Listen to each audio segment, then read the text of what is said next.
आज हम लोग परसेंटेज का, प्रतिशत का ट्रिक छठा सीखेंगे। ये आपको हर तरह के कंपटीशन में, जैसे रेलवे में, बैंक में, एसएससी में, या प्राथमिक शिक्षा नीति में, या जैसे सभी तरह के कंपटीशन में आपको हर एग्ज़ाम में आता है। अगर परसेंटेज का मेरा सारा वीडियो अगर देख लेते हैं तो अलग से क्वेश्चन आपको पढ़ने का कोई किताब ज़रूरी नहीं पड़ेगा। 15 से 20 वीडियो परसेंटेज पर बनाया हुआ है। 100 ट्रिक को सिर्फ समझना है। 100 कम से कम समय में किस तरह से एग्ज़ाम में आपको हल करना है वो आपको देखने के लिए मिलेगा। अगर वीडियो अच्छा लगेगा तो लाइक कीजिए, सब्सक्राइब कीजिए, शेयर कीजिए। या क्वेश्चन है फर्स्ट में, पहला है, किसी आयत की लंबाई तथा चौड़ाई में क्रमशः 20% तथा 25% की वृद्धि हो जाता है तो उसके क्षेत्रफल में कितना प्रतिशत का वृद्धि होगा, इसको देखना है।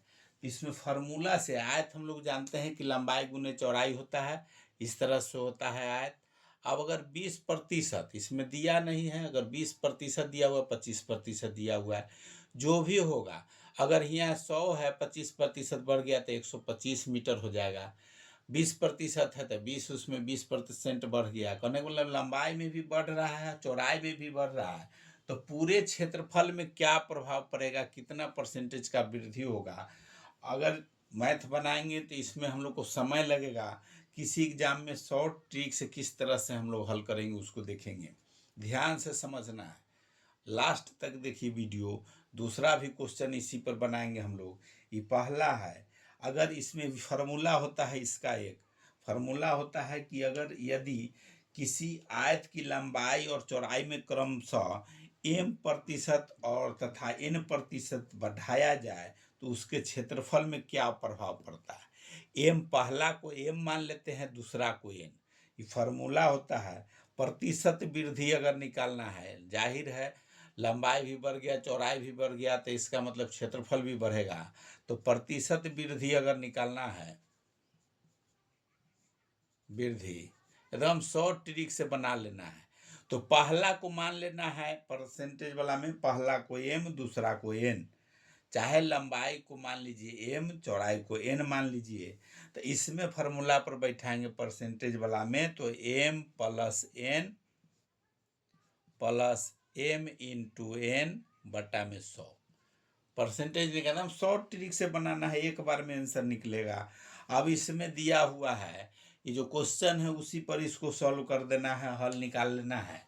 ये फार्मूला सब के लिए है, फार्मूला सब के लिए है। मतलब इस जगह हम लोग लिख सकते हैं, जैसे यहाँ पर एक लाइन आप लिख सकते हैं कि किसी आयत की लंबाई में और चौड़ाई में क्रमशः m% तथा n% बढ़ाया जाए तो उसको क्षेत्रफल में प्रतिशत वृद्धि, फार्मूले बना ले सकते हैं। या इतना फार्मूला भी याद रखिएगा, उस पर भी होगा।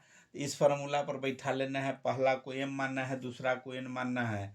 तो प्रतिशत वृद्धि में इसमें 20, इसमें हो गया 20, पहला है 20 प्लस 25 प्लस 20 गुने 25 अब बट्टा में 100। इसी का हल निकाल देना है। इसमें 20 और 25 45 हो गया, बराबर में 45, या इस तरह से लिखेंगे। अभी 20 25 है, 5 बार में कट गया, 25 25, तो 5 इधर का हो गया, तो जोड़ 5, टोटल हो गया 50। 50 हो गया, 45 जोड़ 5, 50 हो गया। यही 50% जो है इसमें आपको क्षेत्रफल में वृद्धि हो गया। 100 ट्रिक से आसानी से आप हल निकाल सकते हैं। वीडियो अगर अच्छा लगेगा तो लाइक कीजिए, सब्सक्राइब कीजिए, शेयर कीजिए। इसी पर दूसरा क्वेश्चन भी बन सकता है। दूसरा क्वेश्चन भी आपको बता रहे हैं, इसमें पहला क्वेश्चन है, उसी पर दूसरा क्वेश्चन है, किसी आयत की लंबाई में तथा चौड़ाई में क्रमशः 10% तथा 20% की कमी हो जाती है।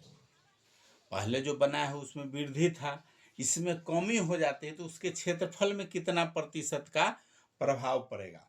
इसका फार्मूला थोड़ा सा चेंज हो जाएगा उससे। उसमें वृद्धि वाला में दोनों में प्लस था, m plus n plus m into n बटे 100। अब इसमें है जैसे कमी है दोनों में, प्रतिशत में कमी या क्षेत्रफल के लिख सकते हैं, क्षेत्रफल में प्रतिशत कमी अगर निकालना है, जाहिर है अगर लंबाई चौड़ाई कम रहा है तो क्षेत्रफल भी कम जाएगा। तो माइनस एम लंबाई मान लीजिए, माइनस एन चौड़ाई मान लीजिए, अब प्लस एम इंटू एन बटे में 100। सिर्फ उसमें इसमें यही फर्क है, उसमें ही दोनों प्लस है, इसमें दोनों माइनस है। अगर दोनों में बढ़ेगा, लंबाई चौड़ाई बढ़ रहा है तो दोनों प्लस, इसमें लंबाई चौड़ाई दोनों घट रहा है तो दोनों माइनस। इसी फार्मूला पर इसको हल कर देना है। इस पर हल करते हैं तो इसमें हो गया, जो बैठा देना है इसी पर फार्मूला पर इसको बैठा देना है जो मान है। तो इसमें 10% और 20% की कमी है, तो इस पर -10% पहला है, लंबाई 10% माइनस 20% अब प्लस 10 गुने 20 अब बटा में 100। अभी -10 -20 है, तब हो गया -30 अब प्लस, अब इसको 20 25 काट देंगे, 5 में 20 25 है, 5 दूनी 10 तो 2 हो गया इसका। तो टोटल हो गया -28, -30 है उसमें +2 है तो -28%। अब -28% मतलब ये कम ही हुआ, माइनस ये दर्शाता है कि जो क्षेत्रफल है उसमें -28% कमी आ गया। क्षेत्रफल में माइनस पर इतना माइनस चिन्ह वही शो करता है कि कमी आ गया, आपका क्षेत्रफल में कमी आ गया। यही आंसर हो गया। इस तरह के क्वेश्चन आप शॉर्ट ट्रिक से आसानी से हल कर सकते हैं, हर कंपटीशन में आपको देखने को मिलेगा। वीडियो अगर अच्छा लगा है तो लाइक कीजिए, सब्सक्राइब कीजिए, शेयर कीजिए। नेक्स्ट वीडियो इस 7वां ट्रिक परसेंटेज का 7वां ट्रिक आपको अगले दिन वीडियो में मिलेगा देखने के लिए।